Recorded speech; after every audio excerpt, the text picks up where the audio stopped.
sleeps is it till the holidays, or how many sleeps is it till Christmas? And he would say, how many sleeps is it till my operation? And every day would say, it's only 7, or it's only 6. Because for him, he realised that that was going to change his life. And so we've done some surgery in England, and actually we've done some over here as well. And it's wonderful to see those children, the changes that happen. So I think year on year, we see the children still change and grow, and the effects it has on their families and the communities they come from is very powerful. Right. Is it really expensive for the organization to bring children to the UK? Because I know London is very expensive. I got a time living in London too, yeah. So everything is incredibly expensive. Is it one of the difficulties that you face? It is. I mean, obviously all the medical teams give their time for free, and we fundraise very hard. And I'd like to introduce Katrine Burke-Smith, who's sitting just there, who's the head of our board of trustees, who has been fantastic in helping us to raise the money so that we can deliver this fantastic care. So we rely on lots of people helping us to do it, and lots of goodwill from organisations around the world that will sponsor children. I think it's fair to say that the management of craniofacial deformity is more complex than many other conditions and requires a bigger number of specialists, and that inherently brings greater costs to their care.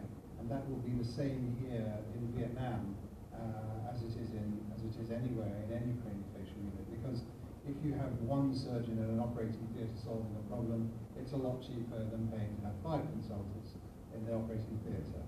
So their ongoing care is often complex, in terms of speech therapy, hearing. There are endless things that these children need, and the costs escalate as a consequence. And in any country, it doesn't matter what the relative costs are, intensive care costs manpower and therefore costs money. So looking after any child with facial disfigurement is expensive. It may be more expensive in London than it is in Vietnam, but there are costs inevitably. And there's no doubt that the craniofacial teams here in Vietnam will require a lot of support in order to help them manage these children. Yeah. So, and I understand that because of the huge cost bringing children to London to care the treatment, right? So you are providing training to the surgeons in their general hospitals, is that right? And what do you think about the training in terms of how your impression of the surgeons, the surgeons maybe in Vietnam, are they good learners? Are they easy to be trained? I think they're very, very good doctors. They're very dedicated doctors. I mean, Da Nang Hospital, we are always overwhelmed by how many patients there are. There's never a time where they're not capable of being operated on or looked after or cared for. So the standard of care is very, very good. The doctors are very dedicated to looking after the patients. And we hope that by, as Niall was saying, some of the fellowships, by helping with the training, possibly by some doctors that have previously come to the UK, those doctors will come back and be able to do the more complex surgeries here. So I think as time goes on, we hope that more of the complex surgery will happen here, and less children will need to come to the United Kingdom for surgery. The aim would be that we don't take any children back, that everything can be offered here. I hope so, and it's really a good future for the hospital, for the partner hospital here as well, and for the children treatment here. So in terms of the consequences, the results, do you have any numbers that how many lives have you changed? How many children have you successfully cured in Da Nang, and how many children you brought to London for treatment? Is it? I don't know. It's a difficult question to ask. I mean, the first time we ever came, somebody made another program. It's called 7 Places in 7 Days, and I think sometimes we seem to operate on 7 patients in a day. And it's very difficult to say, because when you're saying about treating a child, you're not only just treating the child, you may be treating the whole family, because what you do has a big impact on the family. I really couldn't say how many children we've treated. We've done an audit of the cases we've treated since the charity first began. But sometimes here you may be just providing some teaching so that allows somebody to go and treat a patient. So I think it's difficult to quantify. I don't know what you think now. I mean, generally, if we're over here for a week or two, or we're normally here for a 2-week mission, then more than 20 children will be operated, or 20 people will be operated on. But what we hope is that with each condition that we treat and demonstrate that many other children will get similar treatments, we really need to try and audit carefully the impact if we are trying to do something. So it's really good that the children can be brought back to England, or we train the church here to have to come on more children. So let's look at another side, and I'm sure that people here really want to hear about some touching stories, because like you do this kind of job, you work with a lot of children. Right? So do you have any touching story which touched to your heart when working with children? A few years ago, Emma, who you saw in your video, was walking down the main corridor between all the wards, between the front and the back entrance of the hospital. And at the front entrance of the hospital, she found a mother with her young daughter, and the daughter had a tumour behind the eye, a very aggressive tumour behind the eye, and so her eye was bulging several centimetres out. And they had spent 6 days trying to get to the hospital because someone had told them that we were here. And they had been misdirected to the eye hospital, and eventually, on the one day but last from our trip, they had found their way to the hospital and were desperate to find somebody to see the little girl. But didn't know what to do, and they were just lost in the corridor. She did have surgery, but the thing that touched me most was that this family were so poor that they couldn't feed themselves. They had no food or money at all when they arrived. And the nicest thing, and it's a reflection upon the care here in Vietnam, and in a way, a care we have lost in the UK, was that all the other people surrounding them were collecting money to help them get food and feed them. And they had actually been in the hospital for a couple of days and not being able to find us. And the support that they got from everybody around, I think, was possibly the most touching thing that I can think of here. So what about Simon? Did you have any, or did you feel with any children? I think all of them touch you in different ways, because they all have stories to tell. And whether it's little Hadisa, the girl from Afghanistan, I think one of the, I suppose, touching in a slightly different way was the two twins that were joined head to head. And although I didn't do the surgery myself, I was involved with the surgery, and the whole team, Face the World team, were involved. It was quite an amazing thing where those children who were joined together at one stage in the operation, they were separated, and we took one child to one theatre and one to another, and to present the parents with two little girls was quite an amazing thing, really. It's sort of, even now, sends shivers down my spine thinking about it. Yeah, I think it's really amazing. Like, I can call it a miracle. Like, you can share with two children join hand to hand to be different bodies. Okay, so it's really awesome that you can do some you can perform some kind of surgery. So, in terms of the surgeries, like, were there any cases that were not successful? Because of some reasons. So, were there any cases that you feel really difficult, so that it was not successful then?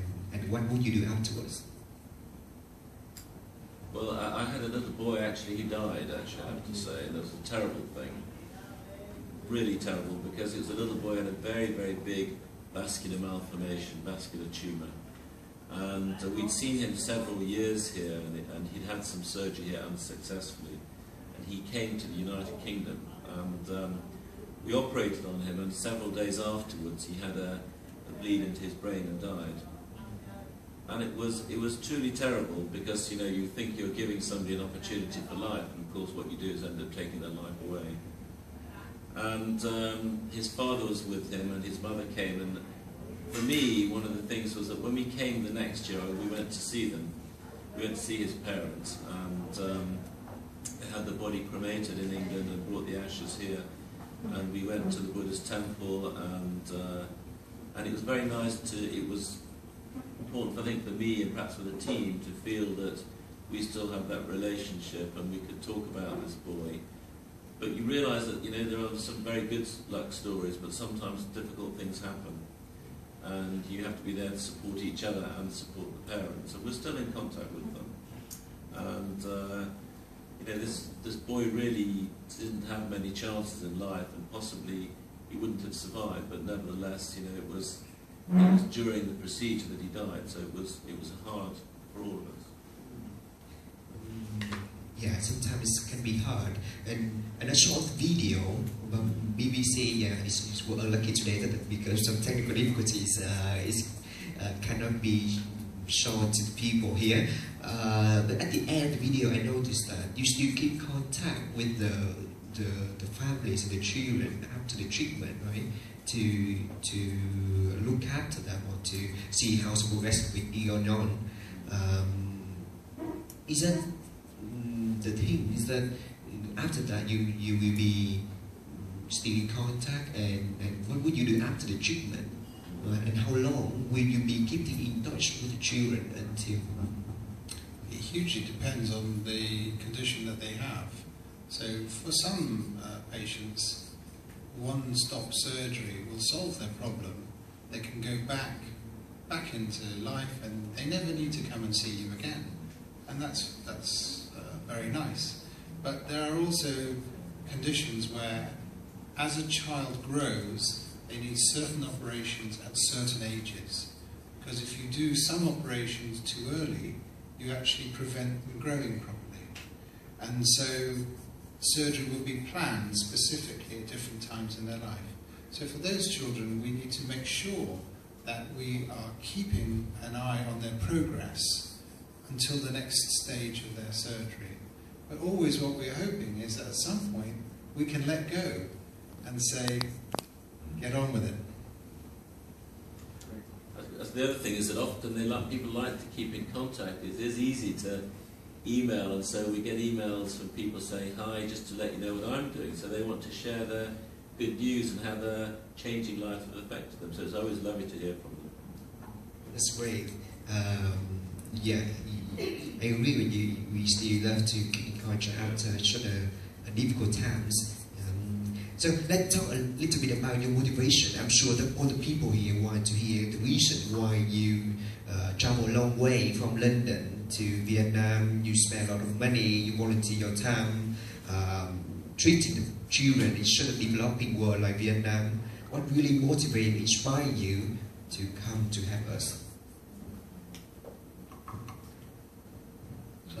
Yeah. It's interesting. It's always hard to answer, is the honest answer. I don't know if I'll give you a satisfactory answer to this. But the world of medicine is a very interesting space when you enter it. It's a world of partnership and camaraderie, not only between colleagues but between you and patients. It's not like the business world, where you are in competition. And so over your training you learn a comradeship and partnership approach to life, which I think then stamps you indelibly. And you, obviously, in places like London, where we're incredibly privileged in what we have, you become increasingly aware of what people don't have. And it's a feeling that if you can help, then you should. And this is the thing that we can help with. We can pass on our skills for what they're worth. And hopefully, you know, we can do far more by passing on skills than we can ever do with money. I think that's true. I think it's a two-way thing, because I think you also come here and it's an amazing one. You know, you're looking forward to seeing the patients you've looked after. We've built relationships with the doctors here in Da Nang, the nurses, everybody as well. And you know, we learn things as well. We don't just come here and it's not a one-way relationship. You know, it's a different healthcare system, which is different, but it's no less good than ours. It's just very different. And I think we also learn things. You learn things about yourself, how resourceful you can be, how you can work together in teams, but also you think about the healthcare system here and how we work at home. And I think we take things back and you know, we mustn't assume that we're just better. We're not better, we're very different. I think we can learn a lot from the healthcare system here as well.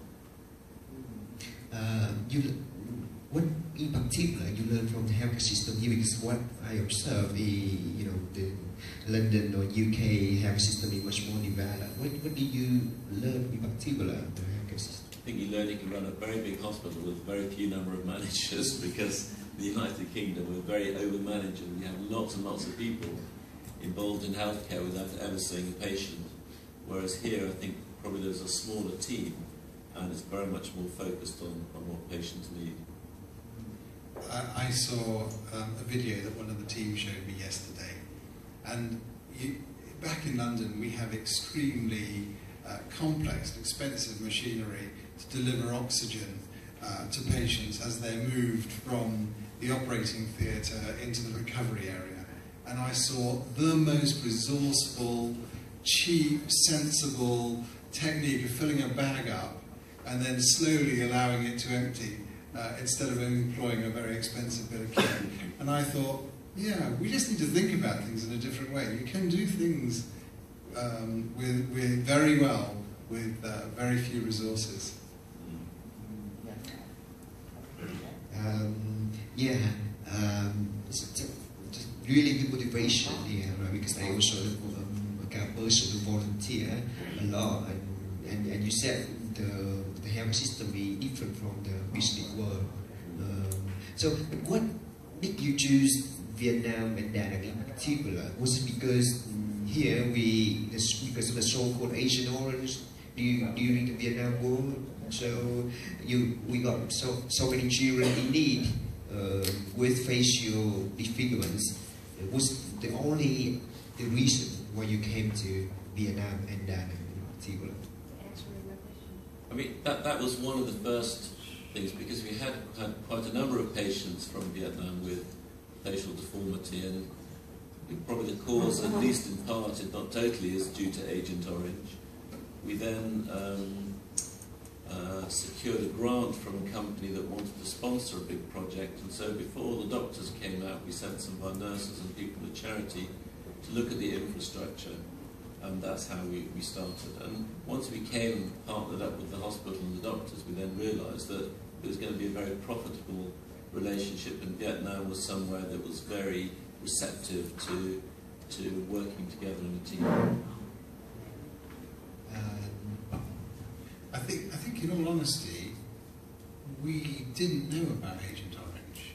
It wasn't until we started to get involved with Children of Vietnam that we were then became aware of it and the scale of the problem.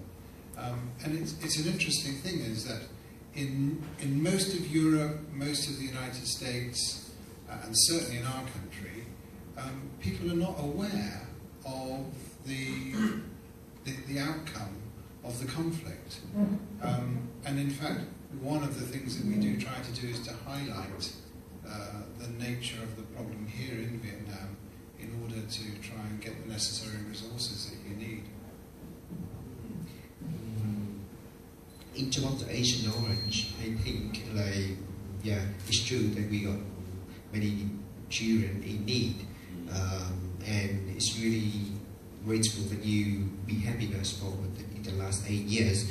So in order to have more and more children in the future, because we still have many children in need, do you have any suggestion for the Vietnam side, for example, the government or UK alumni group, or any, or your partner hospitals, or the Vietnamese community, so that you can do the job better and have more and more children?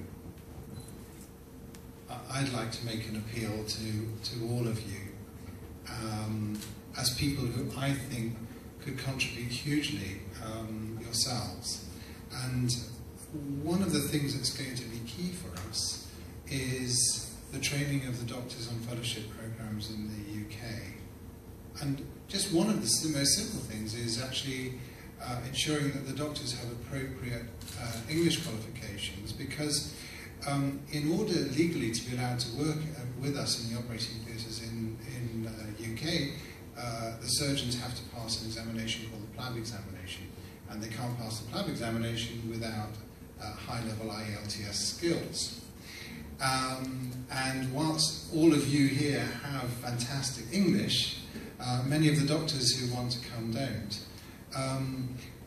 We are very much looking for partners to help us support the doctors who are fantastic doctors but may not have good English, for example, or support them in many ways, whatever ways that you can think of that would help them get the training in the UK in the experiences that you had coming to the UK.